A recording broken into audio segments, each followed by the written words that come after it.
कटाव के बारे? कटाव रोकने का प्रयास किया जा रहा है व्यापक स्तर पर। और पहले भी किया गया था, उसका परिणाम कुछ अच्छा है इसलिए बचा। अब युद्ध स्तर पर इसका और अच्छे तरीके से किया जा रहा है। उम्मीद है कि पूरा एकदम बचाव होगा। मुद्दे की बात मैं करता हूँ। मोदी जी पानी को बोल रहे हैं हम पाकिस्तान को जाने नहीं देंगे। यदि सभी पाकिस्तान जाने वाले पानी को इंडिया में रख लिया जाए तो हमारे बिहार, बंगाल, असम, यूपी का क्या होगा पानी के मामला में? पानी सब नदी का पानी तो उधर जाता नहीं है, कुछ है रावी, सतलज, ब्यास, सिंधु, ये सब का पानी जाता है। सरकार अगर रोकने का प्रयास कर रहा है तो उसका पहले व्यवस्था करना पड़ेगा कि उसको किस डायरेक्शन में मोड़े, नहीं तो उसका परिणाम गलत भी हो सकता है, क्योंकि यह नेचुरल चीज़ है। बाढ़ की समस्या आ जाएगा, अनियंत्रित हो जाएगा। बिना पाकिस्तान का हमला किए हुए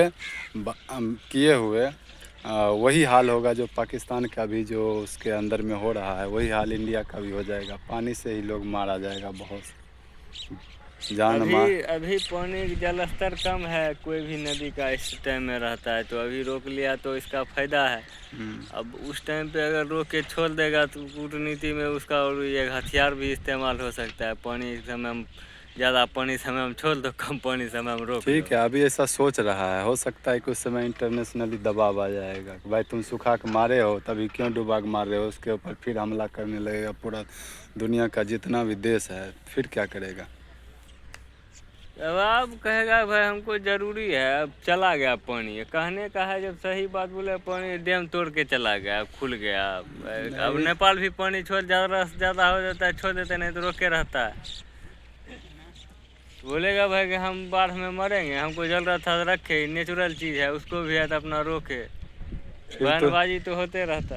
फिर चाइना जो है पूरा दम बना के रोक लेगा, पानी इंडिया में आने नहीं देगा, फिर उससे भी प्रॉब्लम होगा। चाइना वाला का तो एक ब्रह्मपुत्र नदी का है जो चाइना से होते हुए इधर आता है नेपाल से, उसका कर सकता है। उसका रोकने में, उसका भी तो बहुत बड़ा नदी है, उसका रोकने में सब हाल हो जाएगा।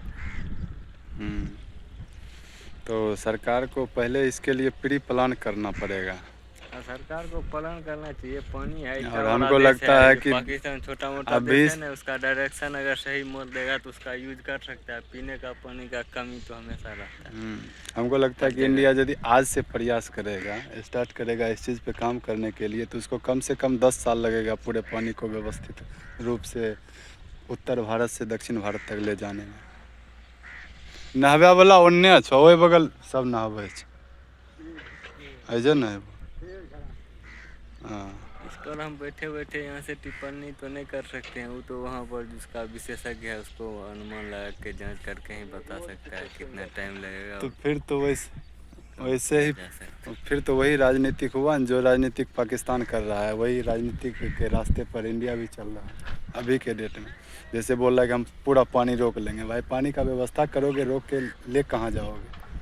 खाली मुंह से थोड़ी होता है। सरकार है तो उसका तो यहाँ से हम नहीं बता सकते हैं। सरकार कुछ सोच समझ के डिसीजन लिया होगा, उस पर बहुत थिंक टैंक है, बहुत बड़ा बड़ा लोग, वैज्ञानिक, इंजीनियर, सब तरह का अस्त्र है। नहीं, मुंह पे आया, दिमाग में आया, बोल दिया, वही चीज़ जनता भी बोल रहा है। जब पानी से डूबने लगेगा तो खुद एक्सपोज हो जाएगा जनता, मतलब सभी लोग। जैसे तो बोला पानी एगो के दूगो के नदी का पानी झेलम का छोड़ दिया, डूबने लगा पाकिस्तान। अभी मोदी जी को एक बार बोला सीज फायर करने के लिए, उसमें मान गया। क्यों मान गया? कुछ तो इसके पीछे का रीज़न क्या है, जबकि मोदी जी बहुत दुनिया का पावरफुल आदमी है, फिर भी एक ही बार में क्यों मान गया? मोदी जी का प्लान युद्ध करने का नहीं था, उनको था आतंकवादी है, उसको हमरे पर गलत काम किया, उस पर उसको आतंकवाद कार्रवाई करना है। पाकिस्तान से डायरेक्ट युद्ध करने सीज फायर होने के बाद भी 3 घंटे के बाद वो गोलीबारी बमबारी किया है पाकिस्तान। तो ये भी कहा है कि ऑपरेशन सिंदूर लॉन्च है, अगर वो गड़बड़ करता रहेगा तो मेरा भी तरह से होता रहेगा। वो गोली चलाएगा तो हमरे इधर से गोला मारेगा, बंद रहेगा तो बंद रहेगा। अगर फिर आतंकवादी कुछ किया तो उसको फिर घर में घुस के मारा जाएगा। तो बोला कि मेरा सिंदूर ऑपरेशन सिंदूर जारी है। तब तक जारी रहेगा, तब तक उसका शांत नहीं हो जाएगा। तो बीच बीच में छिटपुट करेगा, पिटाई लगता रहेगा। गोदी मीडिया जो है इस बार मतलब इस लड़ाई में बहुत बड़ा योगदान निभाया कि होता था थोड़ा, उसको 100 गुना करके पावरफुल बना के डालता था, जो कि हकीकत नहीं था। इस पे आप क्या कहना चाहेंगे? मीडिया प्रोफेशनल है, वो अपना टीआरपी लेने के लिए ये सब ज़्यादा अपना करते रहता है। नहीं, जबकि सरकार के तरफ से गाइडलाइन दिया गया था कि जो सरकार हकीकत की है, तरफ सर जो गाइडलाइन हकीकत दिया है गया उस चीज़ था, को लेकिन उस चीज़ को सरकार ही के दिखाया जाएगा। सूत्रों के हवाले से जो खबर आता है उस चीज़ को नहीं चलाना है। सरकार गाइडलाइन भी दिया, और सरकार तो पहले से ही सतर्क था। वो अपना प्रेस कॉन्फ्रेंस सेना वाला करता था, तो आदमी को लिए था कि तो उसी के गाइडलाइन के अनुसार चलना चाहिए था ना। अभी हम लेकिन 2-3 लोगों का मैं वीडियो देखा था जो 365 दिन जो है हमेशा सरकार के विरुद्ध में न्यूज़ चलाता था, जैसे अभिसार शर्मा हो गया, रवीश कुमार हो गया, लेकिन उसको इस समय देखे थे एकदम नपे तुले शब्द में रिपोर्टिंग कर रहा था, और जितना 2-4 दिन किया वो चीज़ मेरे को अच्छा लगा। मतलब बिल्कुल एकदम व्यवस्थित ढंग से कर रहा था, और सपोर्ट करने का सपोर्ट भी किया। उसका जबकि उसका रिकॉर्ड है कि जब से मैं उसको देख रहा हूँ तब से मतलब उल्टा पुल्टा ही बोलता था, हमेशा विरोध करता था सरकार का। कोई सरकारी तंत्र सरकार के अधीन है, लेकिन उसका प्रोफेशनल अपना अपना सबका न्यूज़ चैनल है, तो उसका अपना गाइडलाइन का टीआरपी लेने के लिए ये सब थोड़ा बहुत इधर उधर कर ही देता है, कितना रहता है। इसके लिए अब सरकार तो अपने तरफ से गाइडलाइन भी जारी किया था कि भ्रामक खबर नहीं पहुंचाना है, खबर इधर का। लेकिन तो उस चीज़ उसके का लिए भी अपना था उस कि चीज़ को उसको ध्यान रखना चाहिए था, और रखा कुछ नहीं। भी चीज़ होता था तो सरकार उसका अपना प्रेस कॉन्फ्रेंस करता था, कहाँ तक क्या कार्रवाई किए हैं और क्या हुआ है।